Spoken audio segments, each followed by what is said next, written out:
स्वामी समर्थ सांगतात, आपल्या घरात खरोखर देवाचा वास आहे का हे ओळखण्यासाठी 5 सोपे संकेत मिळतात. एका भक्ताने स्वामी समर्थांना विचारलं, माझ्या घरात देवाचा वास आहे का? स्वामी महाराज शांतपणे हसले आणि म्हणाले, बाळा, देवाचा अंश घरात आहे की नाही हे या 5 गोष्टींनी कळतं. पहिला संकेत, सद्भावना आणि प्रेम. घरातील माणसांमध्ये जर नेहमी प्रेम, आपुलकी, आदर आणि शांतता असेल तर देवाचा वास नक्कीच तिथे असतो. दुसरा संकेत, सतत नामस्मरण. ज्या घरात रामनाम किंवा दत्त दत्त असा नामगजर होत असतो त्या घरात देव स्वतः वावरतो. तिसरा संकेत, अन्नात समाधान.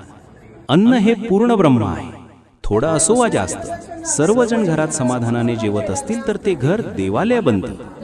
चौथा संकेत, अतिथीचा आदर सत्कार. ज्या घरात आलेल्या पाहुण्याला अतिथी देव मानून